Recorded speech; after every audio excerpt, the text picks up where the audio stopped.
English स्कूलों में, और दूसरे के बच्चे के लिए अगर वो सुविधा सरकार देना चाहती है, कहते नहीं उर्दू पढ़ाओ इसको, यानी उसको मौलवी बनाना चाहते हैं, कठपुल्ला पर जोड़ते इसको ले जाना चाहते हैं। ये नहीं चल सकता है। बड़ी विचित्र सी स्थिति है। आप हर अच्छे कार्य का समाज आज के यही ढोंग है, आप लोगों का यही ढोंग है। हर अच्छे कार्य का आप विरोध करेंगे, हर अच्छे कार्य का आप विरोध करेंगे। हर अच्छा कार्य जो प्रदेश के हित में है, देश के हित में है, आप उसका विरोध करेंगे।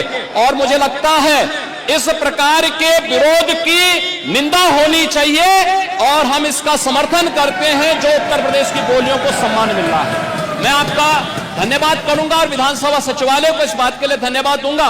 कल हम लोगों ने यहां पे इसका शुभारंभ किया, समाजवादी पार्टी ने उसका विरोध किया है, और मुझे लगता है कि प्रोसीडिंग का हिस्सा होना चाहिए। इनको समाज के सामने एक्सपोज करना चाहिए। अपने बच्चों को ये लोग पढ़ाएंगे इंग्लिश स्कूलों में, और दूसरे के बच्चे के लिए अगर वो सुविधा सरकार देना चाहती है, कहते नहीं उर्दू पढ़ाओ इसको, यानी उसको मौलवी बनाना चाहते हैं, कठपुल्ला पर जोड़ते इसको ले जाना चाहते हैं। ये नहीं चल सकता है।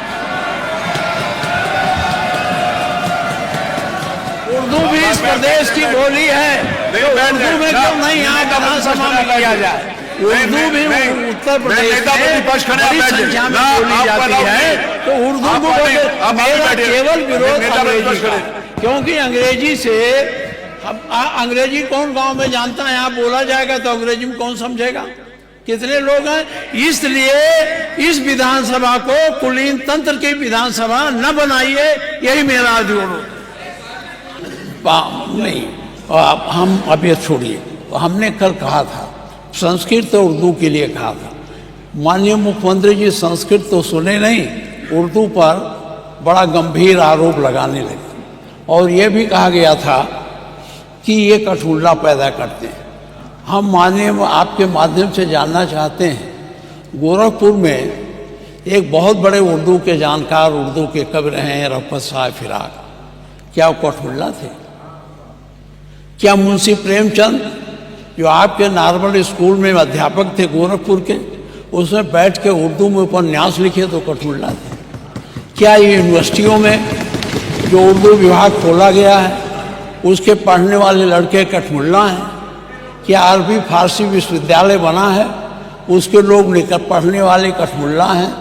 तो मैं इस शब्द पर आज आपत्ति करता हूँ, और मैं आपसे कहना चाहता हूँ कि अंग्रेजी भाषा हमारी भाषा नहीं। माननीय मुख्यमंत्री जी, आप चाहे जितना कहिए, यहाँ कोई बोलेगा तो जो सुन के आए हैं, या जो कॉन्वेंटी लड़के हैं, या जो अंग्रेजी मीडियम के लड़के हैं, वही समझेंगे इस भाषा को। गांव के लोग जो इसको देखेंगे उसमें कोई समझेगा नहीं। इसलिए मैं बहुत कानूनी दावपेच की बात नहीं करता, न मैं संवैधानिक बवाल करता हूँ। वो हमारा जो अनुच्छेद 348 है उसके बंधों का अधीन रहते हुए राज्य के विधानमंडल में कार्य राज्य की भाषा या राजभाषाओं में या हिंदी में अंग्रेजी में किया जाएगा। तो हमारी राज्य की भाषा हिंदी है, तो इसे हिंदी में करना चाहिए। अंग्रेजी का कोई महत्व नहीं है। अंग्रेजी का मैं पढ़ने में विरोध नहीं करता, जिसको पढ़ना है अंग्रेजी पढ़े, वर्ड्सवर्थ का पढ़े, उनको शेक्सपियर के नाटक को पढ़े, हमारे वो जो और ग्रंथ हैं, चाहे कीट्स हो, शैली हो, इनकी कविताओं को पढ़ो, हम उसके विरोधी नहीं हैं। संस्कृत अंग्रेजी का ज्ञान प्राप्त करना गलत नहीं है, लेकिन अंग्रेजी के माध्यम से हमारे इस विधानसभा में नई प्रक्रिया शुरू करना, मैं इसका विरोध करता हूं। और मेरा आपसे आग्रह है कि अगर ये सब है तो माननीय मुख्यमंत्री जी उर्दू से चिढ़ जाते हैं। मैं ये अब ये सब रखने का समय नहीं। मैं आपसे कहना चाहता हूं कि आप अंग्रेजी को यहाँ न जोड़िए। अगर जोड़ना है तो आप संस्कृत को जोड़ दीजिए, जो हमारी भाषा है, जिस संस्कृत से सारे भाषाओं का उद्भव हुआ है, और उर्दू जोड़ दीजिए। उर्दू भी बड़ी पैमाने में बोला जाता।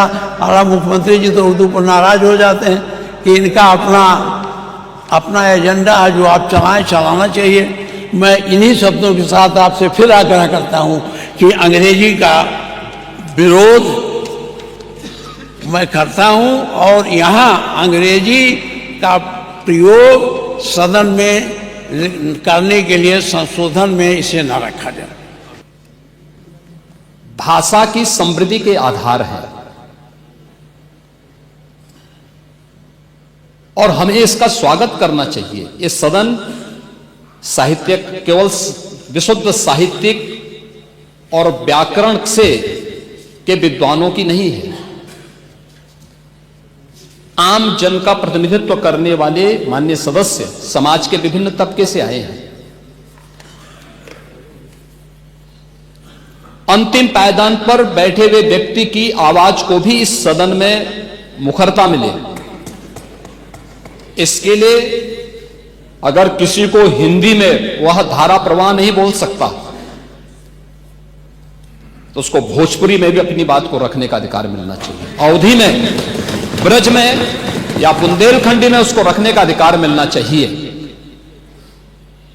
ये कौन सी बात हो गई कि भोजपुरी में ना बोले, अवधी में ना बोले, इसका विरोध है, विरोध अंग्रेजी का, बुंदेलखंडी में ना बोले और उर्दू की आप वकालत कर रहे हैं। ये बड़ी विचित्र बात है। आप मुझे बताइए, मैं इसीलिए कहता हूं कि आप समाजवादियों का चरित्र ही इतना दोहरा हो चुका है, इतना दोहरा हो चुका है कि अपने बच्चों को भेजेंगे इंग्लिश पब्लिक स्कूल में और दूसरों के बच्चों को बोलेंगे कि एक गांव के उस विद्यालय में पढ़े जहां संसाधन भी नहीं है। ये दोहरा आचरण और जाकी रही भावना जैसी प्रभु मूर्ति देखी तिन तैसी, यह तो आचरण आप लोगों का है।